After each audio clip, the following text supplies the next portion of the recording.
හොඳයි අද සාකච්ඡාව ක්‍රියාපද වර්ග ගැන. සිංහල භාෂාවේ පද තියෙනවා වර්ග තුනක්. එකක් නාමපද, අනිත් එක අව්‍ය පද,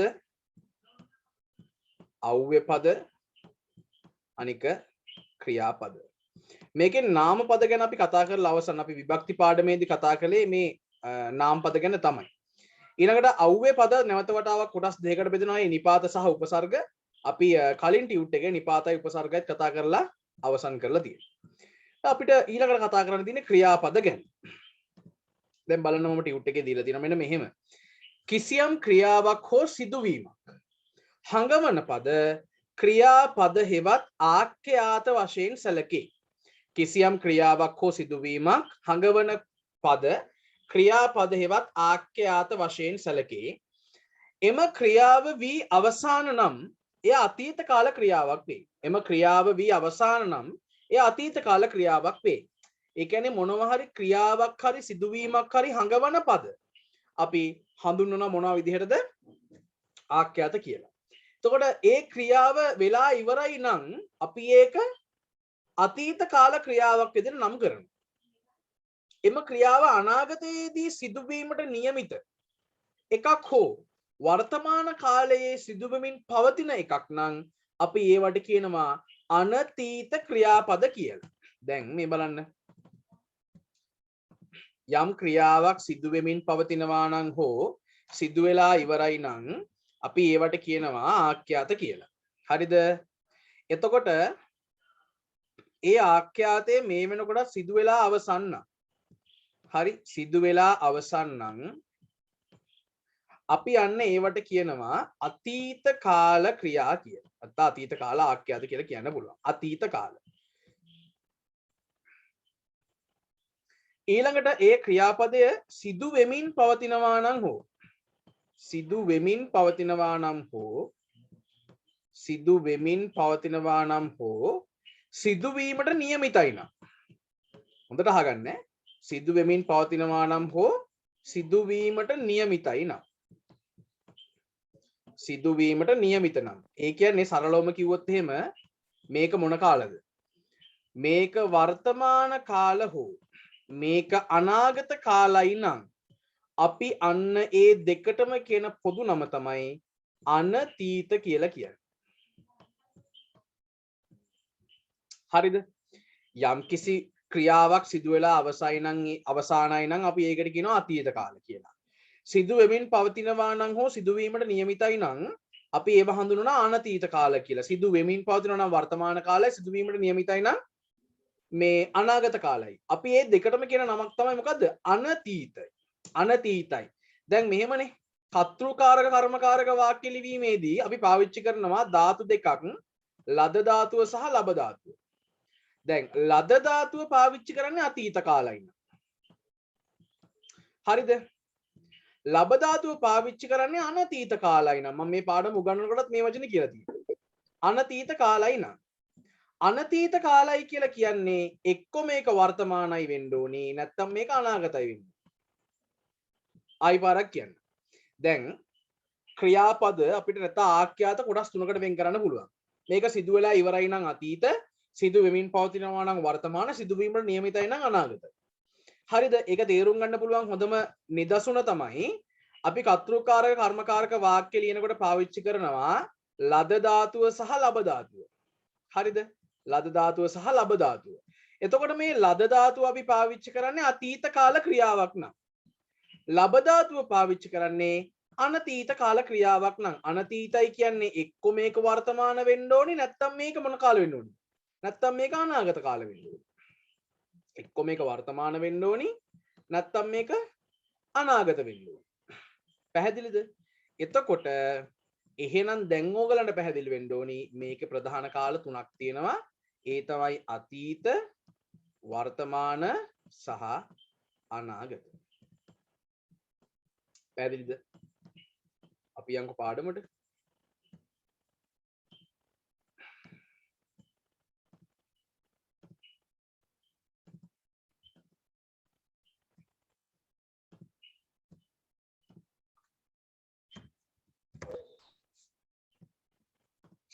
right.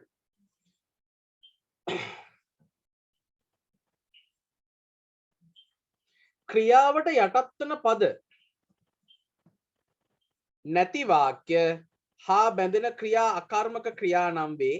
එසේ බැඳෙන ක්‍රියා සකර්මක ක්‍රියා ලෙස සැලකේ. මේ බලන්න. දැන් ඔන්න මම ආයි පාරක් බෝඩ් එකේ පෙළ ගස්සනවා මේක. එකක් තමයි අපි ආඛ්‍යාත වශයෙන් හඳුන්වන ක්‍රියාපද. ඒවා නාමපද වෙන්න බෑනේ, ඒවා ක්‍රියාපද වෙන්න බෑ නේද? ආඛ්‍යාත වශයෙන් හඳුන්වන ක්‍රියාපද, හරිද? මේ වෙලාවෙල ක්‍රියාපද. මේ ක්‍රියාපද ප්‍රධාන වශයෙන් කොටස් තුනයි, නැත්තම් කාල තුනයි. එකක් තමයි අතීත කාල, අනිත් එක වර්තමාන කාල, ඊළඟ එක අනාගත කාල. කොහොමනේ කාල තුන බෙදෙන්නේ? ඒක වෙන කතාවක්. ඊළඟට කියනවා යම්කිසි වාක්‍යයක අතීත කාල ක්‍රියාවක් එක්ක තව පදයක් බැඳිලා තියෙනවා. උදාහරණයක් මම කියන්න. නෑ මම ඉස්සෙල්ලා මෙහෙම කියලා ඉන්නකෝ. අතීත ඒ තියෙන ආඛ්‍යාතයත් එක්ක යම්කිසි වාක්‍යයක ආඛ්‍යාතයත් එක්ක තව පදයක් බැඳිලා තියෙනවා නම්, හරිද? තව පදයක් බැඳිලා තියෙනවා නම් අපි බැඳිලා තියෙනවා නම් ඒකට කියනවා සකර්මකයි කියලා. ඒක සකර්මක වාක්‍යයක්. සකර්මක වාක්‍යයක් කියන්නේ නම් මොකද්ද දැන් කියන්න ඕනේ. යම් කිසි වාක්‍යයක ආඛ්‍යාතයත් සමග තව පදයක් බැඳී නැත්නම් අපි ඒකට කියනවා සකර්මක වාක්‍යයක් කියලා.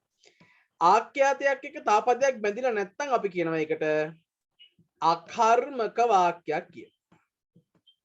එක්කෝ ඒක සකර්මකයි නැත්නම් එකක් අකර්මක වෙන්නත් පුළුවන්. සකර්මක වාක්‍යයට මම උදාහරණයක් කියන්න මෙන්න මෙහෙම.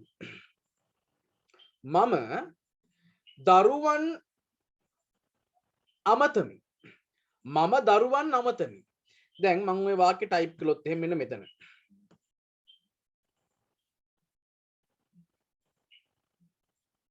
මේ බලන්න. මම දරුවන් අමතමි. මම දරුවන් අමතමි. මේ බලන්න. දැන් මම දරුවන් අමතමි කිව්වහම මේ වාක්‍යය හරිද? මම තමයි කර්තෘ. ඒව දන්නවනේ දැන්. ආඛ්‍යාතේ කවුද? අමතමි. අමතමි කියන පදයට එක්ක බැඳිලා තියෙන්නේ කවුද? දරුවන්නේ. එයා ඇවිල්ලා කර්මය. එයා කර්මය. කර්මයක් තියෙන හින්දා තමයි අපි ඒකට කියන්නේ සකර්මකයි කියලා. සකර්ම කියලා ටෙලිනාට්‍යකුත් නැහැ නේද? සකර්මක වාක්‍යයක් මේක. මම මෙහෙම ලිව්වොත් එහෙම බලන්න. මම හඬමි. මම හඬමි කිව්වහම මගේ හැඬීමට ලක්වන පදයකුත් නැහැ. මගේ හැඬීමට උපකාරී වන පදයකුත් නැහැ. මගේ හැඬීමත් එක්ක සහභාගී වෙන කෙනෙකුත් නැහැ. මම හඬමි. මේකේ කර්මයක් නැහැ. මේකේ කර්මයක් නැති නිසා අපි මේවට කියනවා මේකේ කර්මයක් නැහැ. කර්මය තියෙනවා, මේකේ කර්මය නැහැ. මේකේ කර්මයක් නැති නිසා අපි මේකට කියනවා මොකයි කියලාද? අකර්මකයි කියලා. මොකයි කියලාද කියන්නේ අපි? අකර්මකයි කියලා. සර් ටියුට් එකද කරන්න කියලා අහනවා. මේ මාසේ ටියුට් එක නෙමෙයි ගිය මාසේ ටියුට් එකේ අදින් ඉවරයි ගිය මාසේ ටියුට් එක. හරි ටියුට් එකේ තියෙනව නෙමෙයි කොටස. නැති වෙන්න බෑ. මම මේ ඔයගලගේ ටියුට් එකෙන් දිග අරගෙන ඔව්. රයිට්. බානුක බලන්න ටියුට් එකේ තියෙනවා. රයිට්. පැහැදිලිද? එතකොට සකර්මකයි කියලා කියන්නේ කර්මයක් තියෙනවා නම්. අකර්මකයි කියන්නේ කර්මයක් නැත්නම්. හරිනේ? රයිට්. අපි යම් පහලට.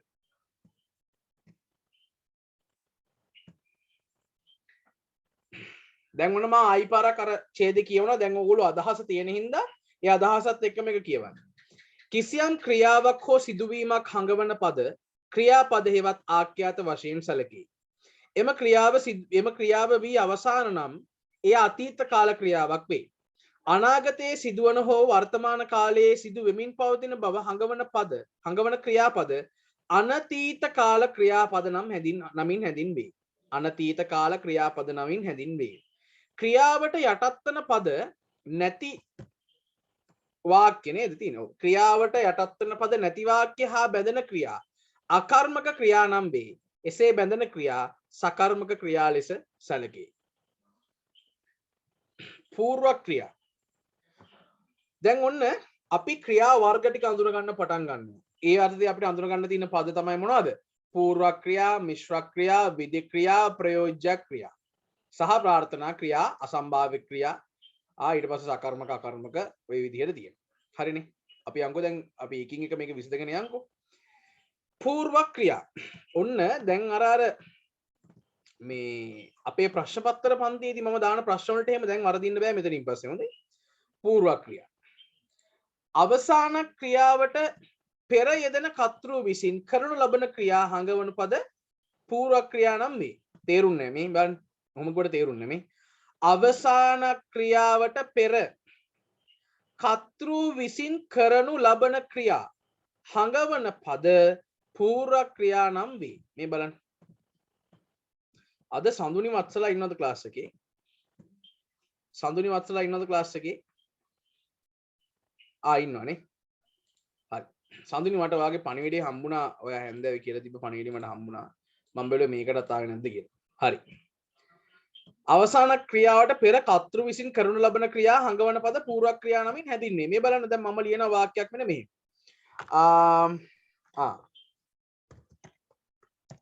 තාත්තා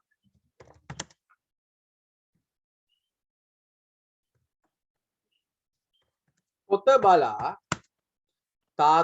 පොත බලා පහන නිවා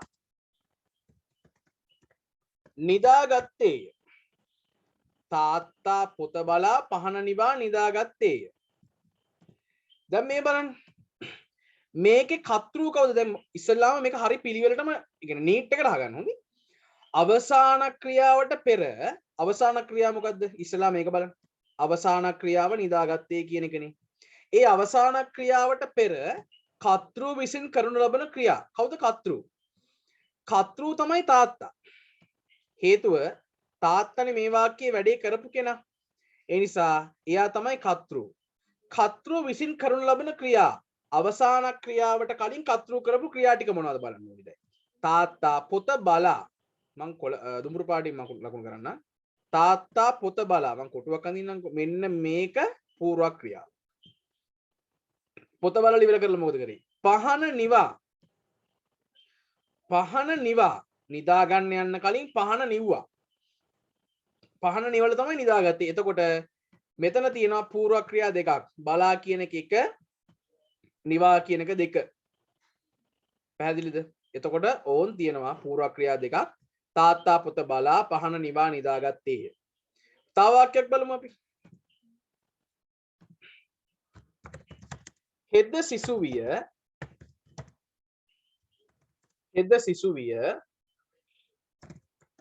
පාඩම් කර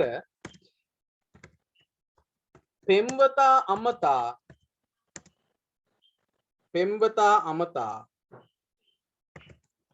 විභාගයට යන්නේ. මේක මට හිතෙන වාක්‍යයක් හොඳේ. හෙද සිසුවිය පාඩම් කර පෙම්වතා අමතා විභාගයට යන්නේ. මම මේක වෙන පාඩක් දාගන්න නැත්නම් පැටලෙන්න ඉඩ දිනවනේ. රයිට්. හෙද සිසුවිය පාඩම් කර. දැන් බලන්න කර්තෘ කවුද? හෙද සිසුවිය. එයා තමයි වැඩේ කරපු කෙනා. හෙද සිසුවිය. එතකොට හෙද සිසුවිය මොනවද කරේ? පාඩම් කරලා. ඔන්න පාඩම් කරලා පෙම්වතා අමතා. ඔන්න පෙම්වතාවත් ඇමතුවා විභාගයට යන්නේ. එතකොට හෙද සිසුවිය අවසානයේට කළේ මොකද්ද? යන්නේ විභාගයට ගියා කියන එක. යන්න කලින් යා මොනවද කළේ? පාඩම් කරා, පෙම්වතාව ඇමතුවා. එතකොට අවසාන ක්‍රියාවට කලින් යා කරලා තියෙනවා ගොඩක් ක්‍රියා නේද? ඒ නිසා අපි යන්නේ වට කියනවා මොනවා කියලාද? පූර්ව ක්‍රියා කියලා. එහෙනම් දැන් පැහැදිලි ඇති මොනවද පූර්ව ක්‍රියා කියලා කියන්නේ? කර්තෘ විසින් අවසාන ක්‍රියාවට පෙර සිදු කරනු ලබන ක්‍රියා පූර්ව ක්‍රියා. පැහැදිලි? රයිට්. මේ වාක්‍ය දෙක ලියාගෙන ওই ටික ලකුණු කරගන්න. විනාඩි 2ක් දෙන්න.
හරි ඊළඟට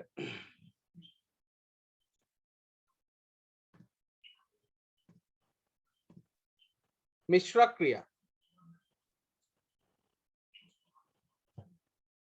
අවසාන ක්‍රියාව කරමින්ම කර්තෘ එක විට කරන ක්‍රියාව හා සම්බන්ධව පවත්නා ක්‍රියා මිශ්‍ර ක්‍රියා නම් වේ. ක්‍රියා මූලයට මින් ප්‍රත්‍යක් වීම හා පූර්ව ක්‍රියා ද්විත්ව වීමද මෙහිදී සිදුවේ. දැන් මේ බලන්නකෝ මම ලියන උදාහරණයක් වෙන මෙහෙම. මේ උදාහරණයක් ගමු. මට හම්බුණා හොඳ පොතක් ඒක දින හොඳ උදාහරණ ටිකක්. සමහර ඒවා ඉතින් සංකීර්ණයි. මම ගන්නවා මෙන්න මෙහෙම. ඒක දින වාක්‍ය මම ටිකක් වෙනස් කරලා ලියනවා.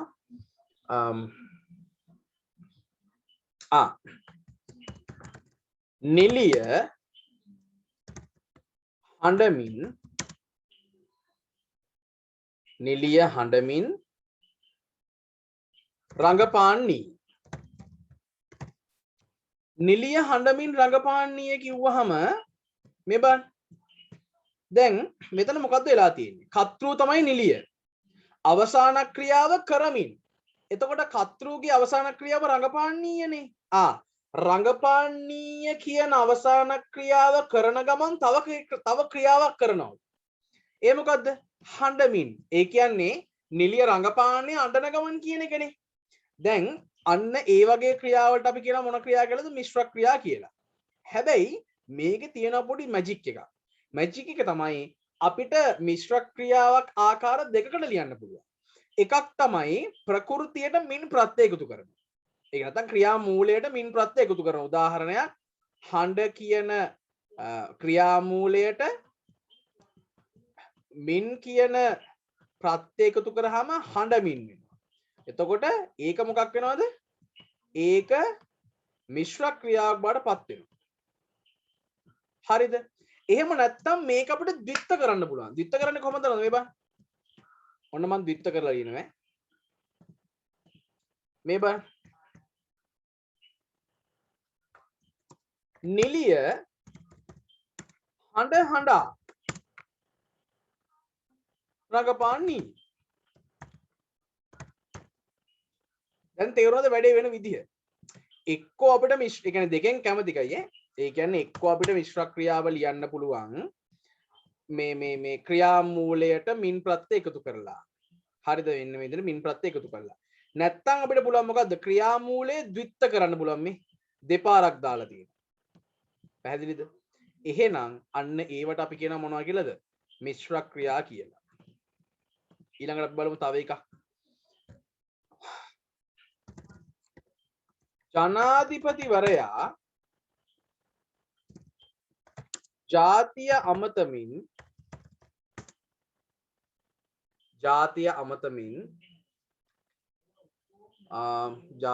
අමතමින් ඇමතිවරු කැඳවයි.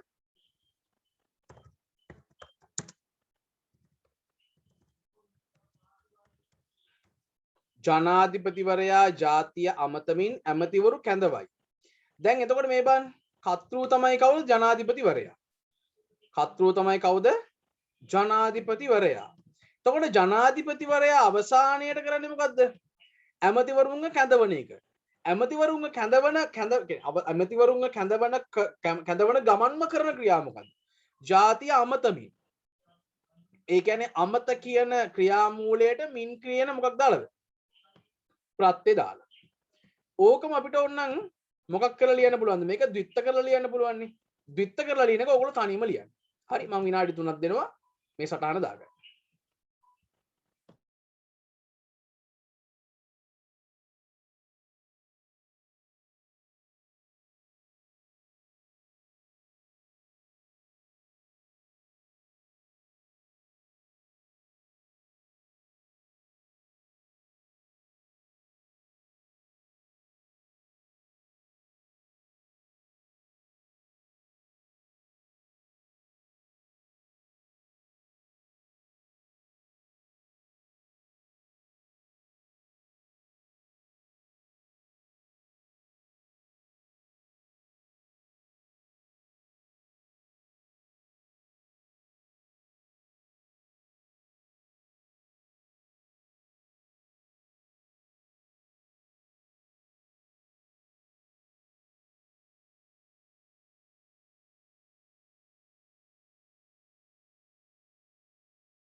right ඊළඟට විධික්‍රියා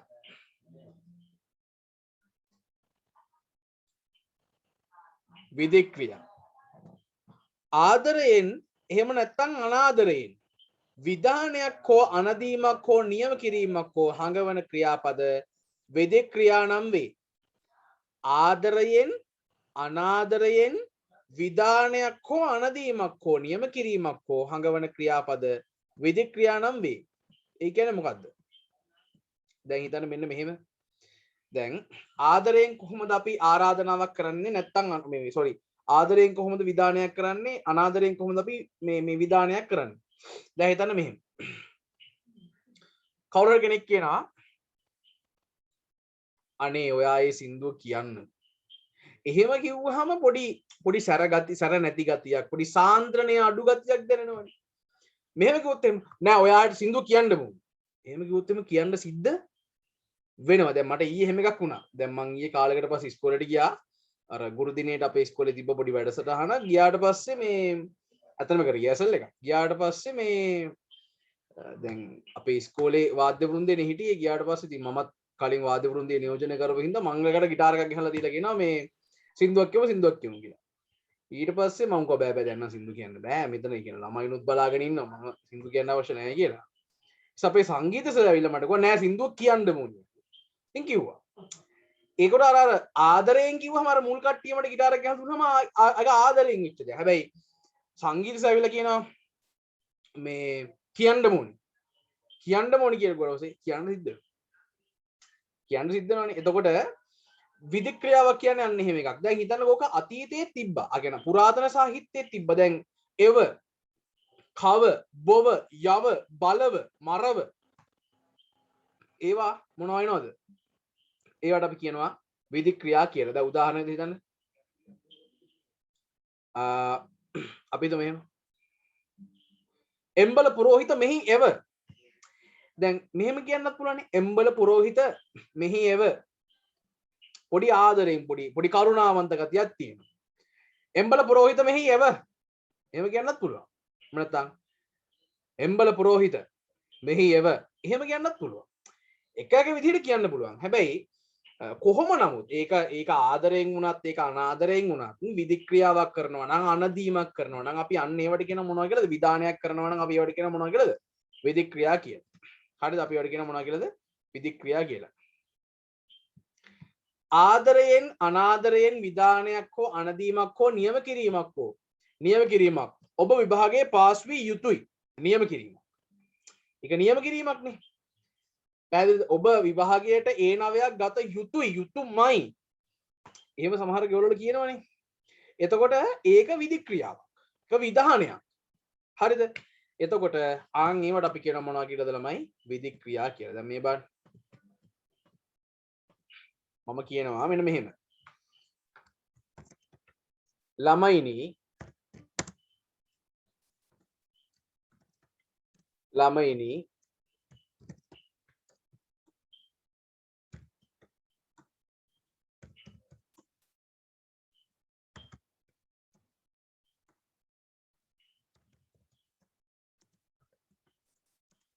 එම්වත් බව වඩන්නට පෙර ඉගෙනුමෙන් ලොව දිනනු. එතකොට මේ බා ළමයිනි පෙම්වත් බව වඩන්නට පෙර ඉගෙනුමෙන් ලොව දිනනු කිව්වහම මම මොකක් කරලා තියනවද? මම ළමයින්ට මේ විධික්‍රියාවක් කරලා තියනවා. විධානයක් කරලා තියෙනවා. පැහැදිලිද? ඒක ආදරයෙන් එන්නත් පුළුවන්. ඒක අනාදරයෙන් එන්නත් පුළුවන්. මේ ළමයිනි පෙම්වත් බව වඩන්නට පෙර ඉගෙනුමෙන් ලොව දිනනු නියම කිරීමක්. ඒ නිසා අන්න ඒවට අපි කියනවා මොනවා කියලාද? විධික්‍රියාවක් කියලා. මේ බලන්න තව එකක් මම ලියනවා.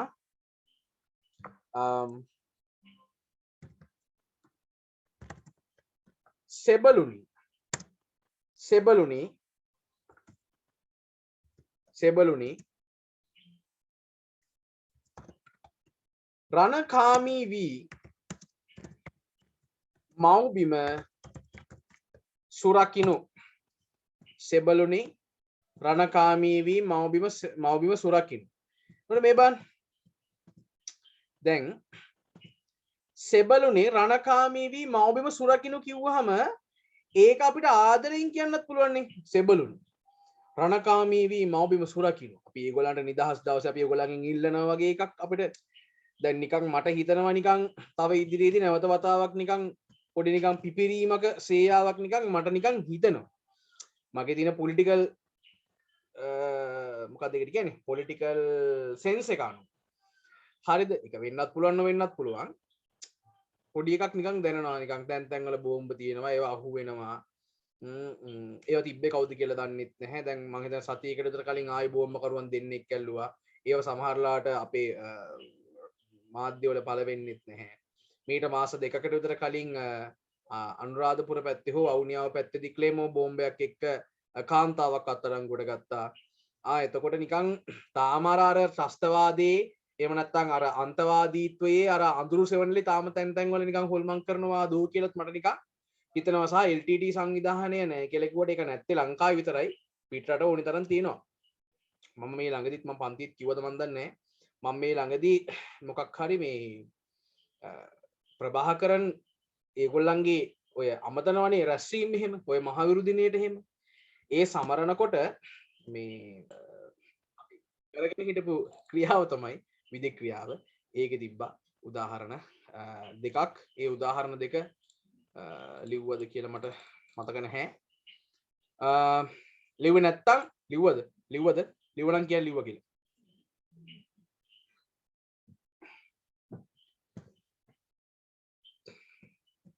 ලිව්වේ නෑ. මම උදාහරණ දෙක කියන්නම් මෙන්න මෙහෙම.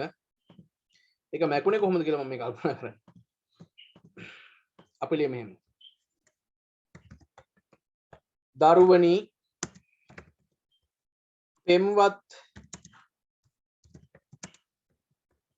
බව වඩන්නට පෙර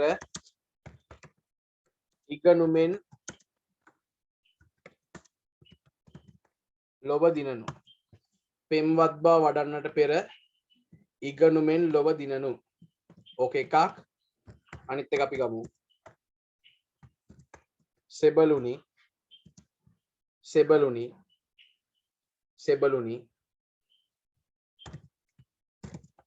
රණකාමී වී මව්බිම සුරකින්න. සෙබළුනි රණකාමී වී මව්බිම සුරකින්න. රයිට්. මේ දෙක ලියාගන්න.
හරි.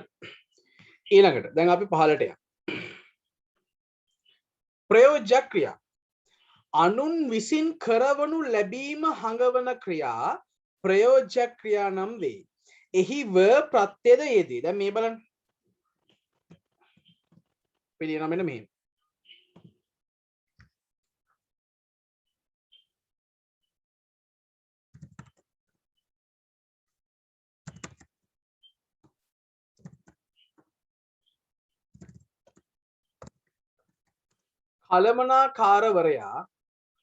කළමනාකාරවරයා සේවකයන් ලබා කළමනාකාරවරයා සේවකයන් ලබා වැඩ කරවයි. කළමනාකාරවරයා සේවකයන් ලබා වැඩ කරවයි. දැන් මේ බලන්න. මෙතන කර්තෘ තමයි කළමනාකාරවරයා. හරිද? එයා නෙවෙයි වැඩේ කරන්නේ. එයා නෙවෙයි වැඩේ කරන්නේ. වැඩේ කරන්නේ කවුද? සේවකයන්. කළමනාකාරවරයා කරන්නේ සේවකයන්ට උපදෙස් දෙනවා. එතකොට සේවකයන් ලබා තමයි වැඩේ කරවන්නේ. කරනවා නෙවෙයි කරවයි. ඒ කියන්නේ මෙහි ව ප්‍රත්‍යය දෙනවා. ව කියලා කියන්නේ ප්‍රයෝජකාරක ප්‍රත්‍යයක්. තව එකක් ගමු.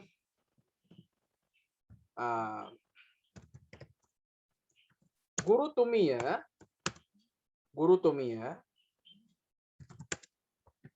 අප ලබා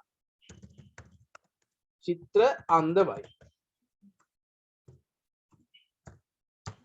ගුරුතුමිය අප ලබා චිත්‍ර අන්දවයි. එතකොට ගුරුතුමිය නෙවෙයි චිත්‍ර අඳින්නේ. ගුරුතුමිය නෙවෙයි. හරිද? අප ලබා චිත්‍ර අන්දවන්නේ කවුද? ගුරුතුමිය. වැඩේ කරන්නේ හැබැයි අපනේ කරන්නේ. හරිද? මේ එතනත් ව ප්‍රත්‍ය තියෙනවා. එතකොට මේ ව එක එහෙම යටින් ඉරක් ගහලා ප්‍රයෝජ්‍යකාරක ප්‍රත්‍ය වෙන්නේ ඒක. එහෙම කියලා ලියලා මේ වාක්‍ය දෙක ලියා ගන්න බලන්න.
හරි ප්‍රයෝජක ක්‍රියා තියලා ඇති දැන් මම දෙනවා විනාඩි 5ක් දෙන්නම් සම්පූර්ණ මේ ක්‍රියාපද මේ පළවෙනි පිටුවේ මේ තියෙන ප්‍රයෝජක ක්‍රියාවලට එනකම් මේ කොටස කියව ගන්න විනාඩි 5ක් දෙන්න කියව ගන්න සම්පූර්ණයෙන්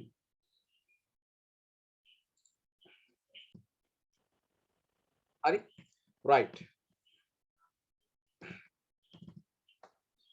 අසම්භාව්‍ය ක්‍රියා මේ බලන්න අසම්භාව්‍ය ක්‍රියා කාලාර්ථ සහ අනියමාර්ථ වශයෙන් දෙආකාරයි කිසියම් අවස්ථාවක් හෝ කාලයක් හැඟවීම කාලාර්ථයේ අසම්භාව්‍ය ක්‍රියා නම් වේ. ඒ කියන්නේ මෙන්න මෙහෙම එකක්. දැන් හිතන්න මෙහෙම.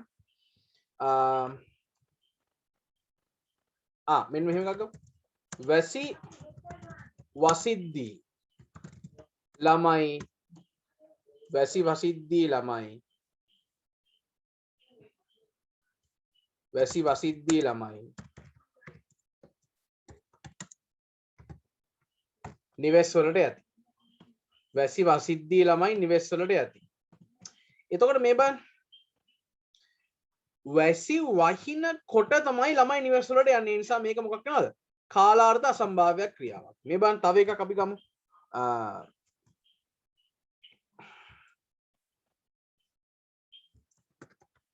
ළමයි ගී ගයද්දී ළමයි ගී ගයද්දී ගුරුවරු සංගීතය මෙහෙයවති. ළමයි ගී ගයද්දී ගුරුවරු සංගීතය මෙහෙයවති. ගුරුවරු සංගීතය මෙහෙයවන්නේ ළමයි මොනවා කරනකොටද? ළමයි ගී ගායනකොට මේ ගයද්දී. ඒ නිසා අපි ඒව හඳුනන මොනවා කියලාද? කාලාර්ථ අසම්භාව්‍ය ක්‍රියාවක් කියලා. ස්ථිර නැති බව හඟවන ක්‍රියාපද අනියමාර්ථ අසම්භාව්‍ය ක්‍රියාව. මේ බලන්න මා විභාගය ජයගත හොත් මා විභාගය ජයගත හොත්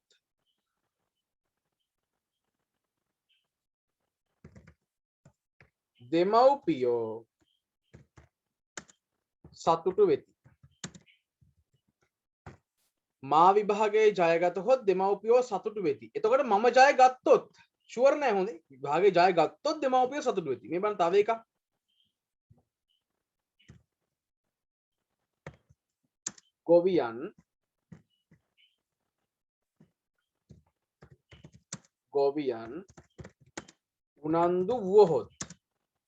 ගොවියන් උනන්දු වුවහොත් පොහොර ලැබේවි. උනන්දු වුණොත් තමයි හම්බෙන්නේ.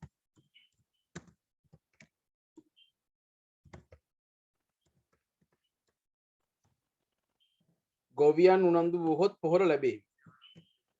එතකොට මේ බලන්න උනන්දු වුණොත් ෂුවර් නෑ හොඳේ. විභාගයේ ජය ගත හොත් තමයි දෙමව්පියෝ සතුටු වෙන්නේ.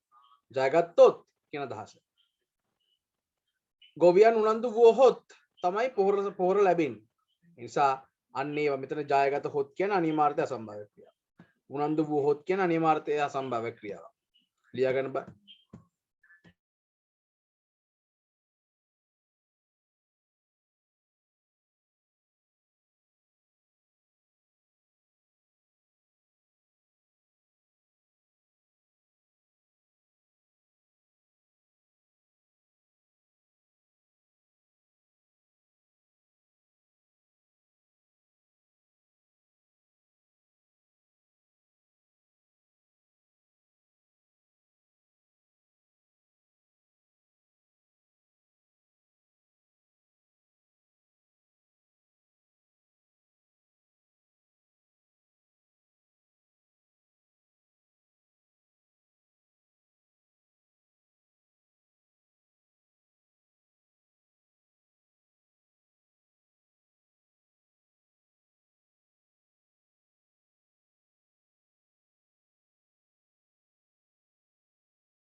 right දැන් ඔන්න අසම්භාව්‍ය ක්‍රියාත් අපි ඉගෙන ගත්තා ඊළඟට අපි යනවා අකර්මක ක්‍රියාවලට ක්‍රියාවට යටත් වන පදයක් නැති වාක්‍ය හා බැඳෙන ක්‍රියා අකර්මක ක්‍රියා නම් වේවි මේ බලන්න දැන් මම එදා මේක දැන් මේ පටන් ගන්නකොට උදාහරණයක් විදිහට කිව්වා ඔව් අචින්තෝ අසම්භාව්‍ය ක්‍රියාව කරන කෙනා අනිවාර්යයෙන්ම අනුත්ත වෙන්න ඕනේ right දැන් ඔන්න මේ බලන්න ක්‍රියාවට යටත් වෙන පදයක් නැත්නම් ක්‍රියාවට යටත් වෙන පදයක් නැත්නම් අපි ඒක හඳුනනවා මොකක් කියලාද අකර්මක ක්‍රියාවක් කියලා මේ බලන්න දැන් මම ලියනවා තාත්තා නිදයි තාත්තගේ ක්‍රියාවට යටත් වෙන මොකුත්ම නැහැ හරි සරලයි කෙටි වාක්‍යෙ මේ නංගී නිදයි නංගී නිදයි ඒකේ මොකුත් නැහැ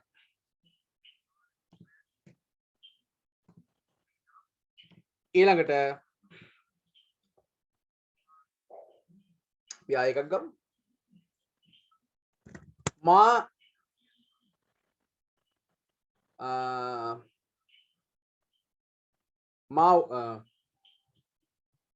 නෑ අපි ගමු අනේ හරි සරල වාක්‍යයක් ගමු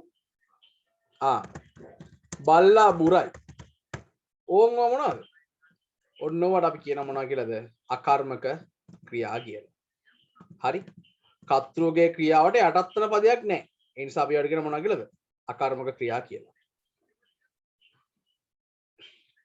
ලියගන්න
right ඊළඟට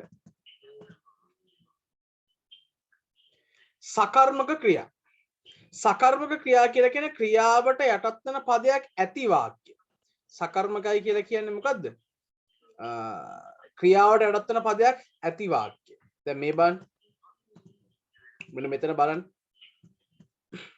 අපිට ගන්න පුළුවන්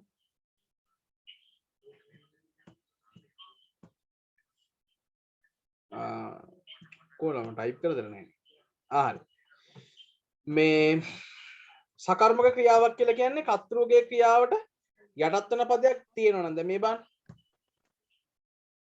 මම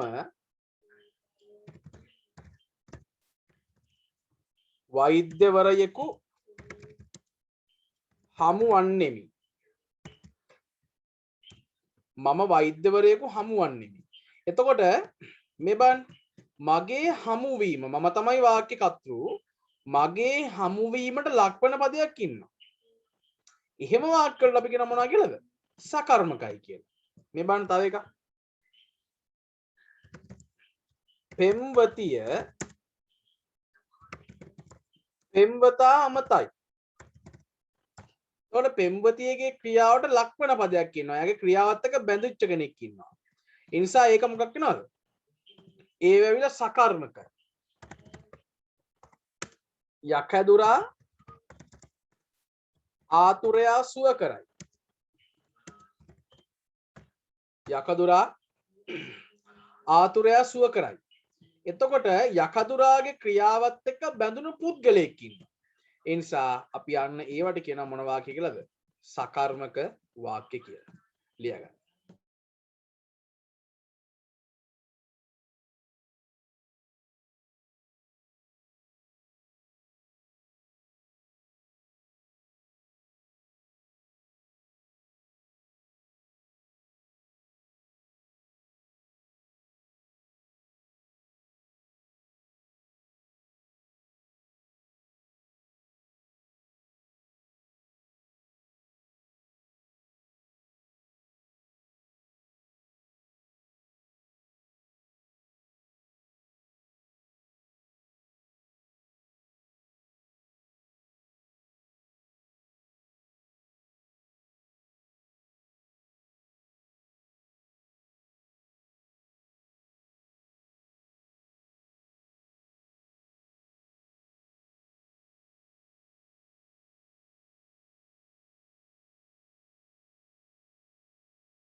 හරි. දැන් ඔන්න අපි දල වශයෙන් නෙවෙයි අපි ඔන්න සම්පූර්ණව ක්‍රියා වර්ග ටික දැන් අවධානයකට අපි සම්පූර්ණ ක්‍රියා වර්ග ටික දැන් අපි මේ ගැන අදහසක් තියෙනවා. ක්‍රියා වර්ග ටික ගැන අපිට දැන් අදහසක් තියෙනවා. ඒකට පහත දක්වන වාක්‍යවල ක්‍රියාපද අකර්මක නම් ආ යන්නද සකර්මක නම් සා යන්නද යන්න මේක සිම්පල් අභ්‍යාසයක්. පහළ අභ්‍යාස කරන්න යන්න එපා දැන්ම. මම දෙන්නම් මේකට විනාඩි 5ක් ඇති වෙයි මේකට. හරි මේ අභ්‍යාස කරන්න බා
අභ්‍යාස ටික හරිනේ රයිට් අපි උත්තර ටික දාගෙන යන්න ගෙවිලියෝ ගොයම් කපති මේකේ කතෘගේ ක්‍රියාවත් එක්ක බැඳුණු පදයක් ඉන්න නිසා මෙයා සකර්මකයි ඒ නිසා අපි මෙතන දානවා ස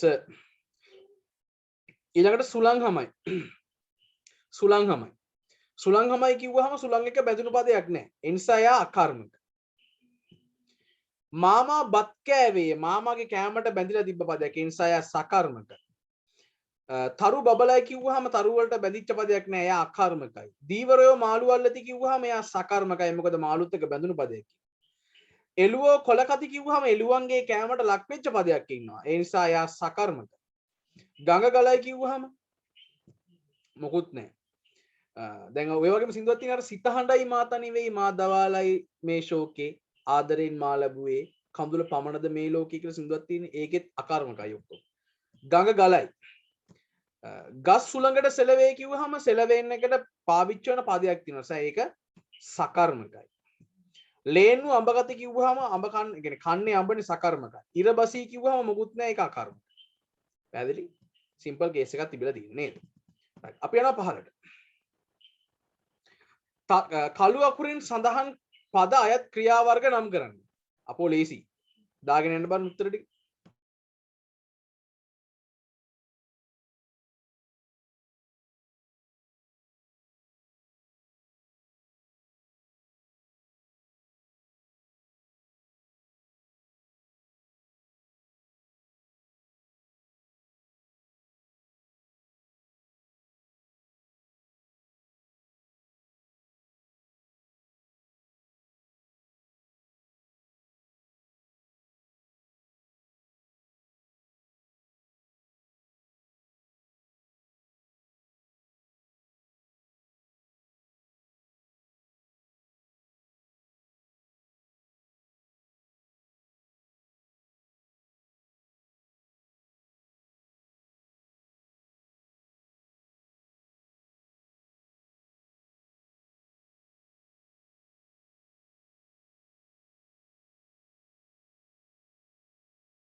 ඔගොල්ලෝ ලියලා ඉවරද? ලියලා නැත්තම් නෑ කියලා දාන්න. ලියලා ඉවරයි නම් ලියලා ඉවරයි කියලා දාන්න.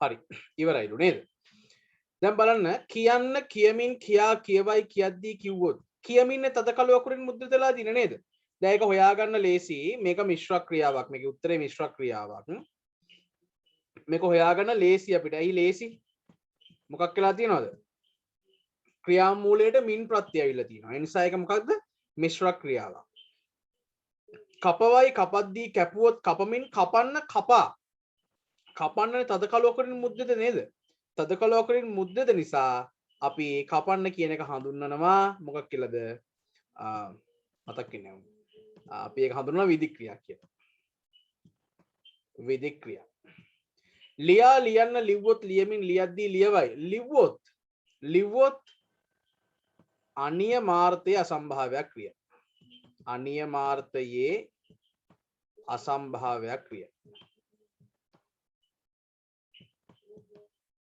අනියමාර්ථයේ අසම්භාව්‍ය ක්‍රියා බලන්න බැලුවොත් බලා බලද්දී බලමින් බලවයි බලන්න බැලුවොත් බලා බලද්දී බලමින් බලවයි බලද්දී කාලාර්ථයේ අසම්භාව්‍ය ක්‍රියා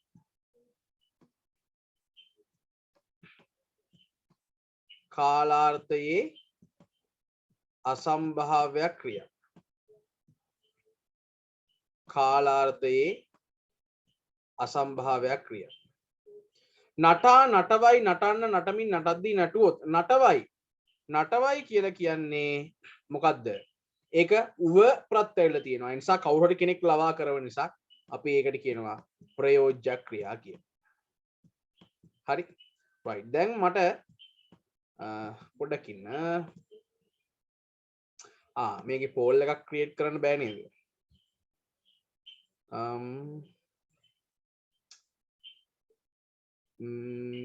බෑ මේකේ පෝල් එකක් ක්‍රියේට් කරන්න නැත්නම් මම ඔයගොල්ලෝ ලකුණු ගාන දාලා ඔයගොල්ලන්ට පෝල් එකක් ක්‍රියේට් කරන්න right මෙතන ප්‍රශ්න පහයි හරි මෙතන ප්‍රශ්න පහයි පොඩ ඉන්න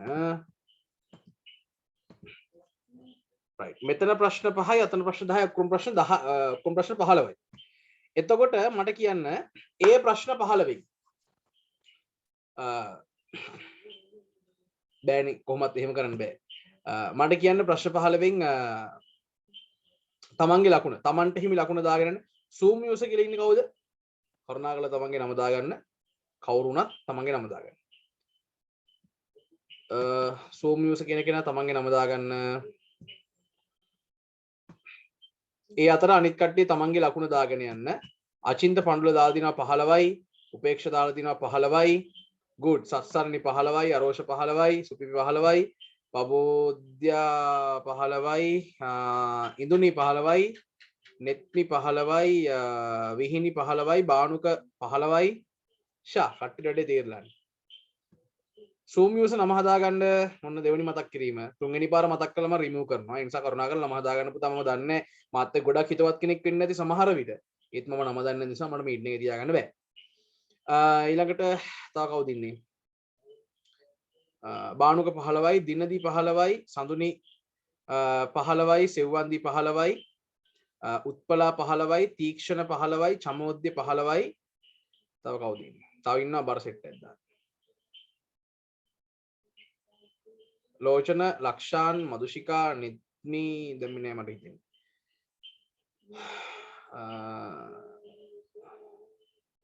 දාන්න බෑ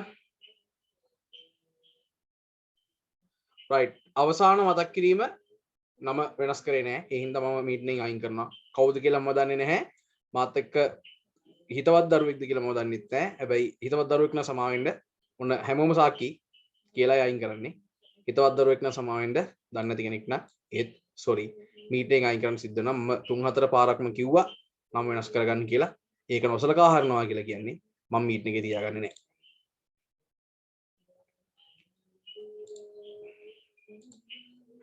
right එයා ගියා අය බලමු චමෝද්‍ය 15යි මදුෂිකා 15යි රුසිරු 15යි තව කට්ටිය ඉන්නවා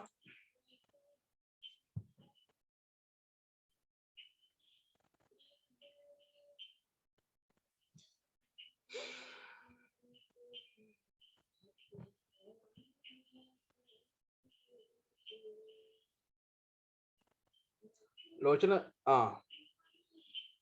ලෝචන වැරදුනේ මොකද්ද ලෝචන? වැරදුන එක එකයි වැරදිලා තියෙන කමක් නැහැ. වැරදුන එක මොකද්ද? සමහරට පොඩි මිස්ටේක් එකක් වෙන්නේ නැතිනේ. වැරදුන එක මොකක්ද?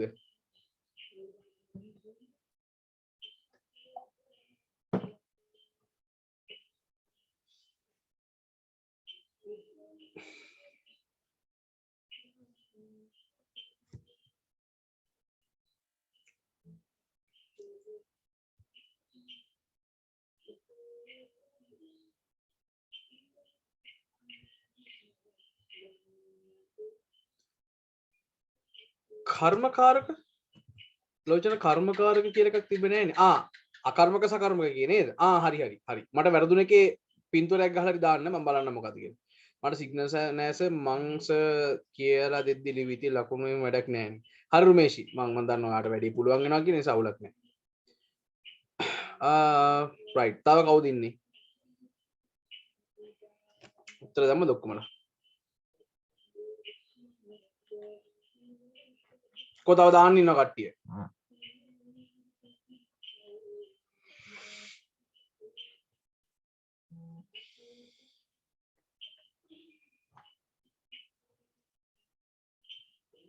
ඕ රයිට්. අනික කෙනෙක් හොඳයි කට්ටියට වැඩේ තේරලා තියෙනවනේ 10න් උඩ තියෙනවා කියලා කියන්නේ වැඩේ කොහොමත් ප්‍රශ්නයක් නැහැ. අවුලක් නැහැ.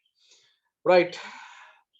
සැප්තැම්බර් මාසයට නිර්දිෂ්ට වෙලා තිබ්බ නිබන්ධයේ වැඩ කටයුතු මේ විදිහට අපි අවසන් කරනවා.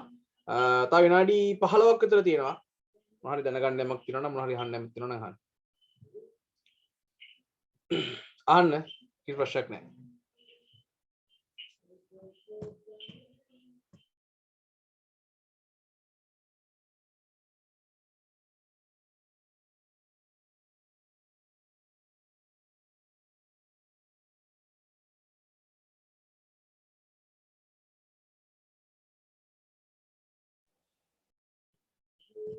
හරි කාලසටහන ඉල්ලලා තියෙනවා ලෝචන. හරි ලෝචන මම වඩ දාන්නම් ඒක. සර් කතාවක් කියන්න. කතන්දර මාම වගේ තමයි පේන්නේ උඹලට. කතන්දර මොනවද කියන කතන්දර?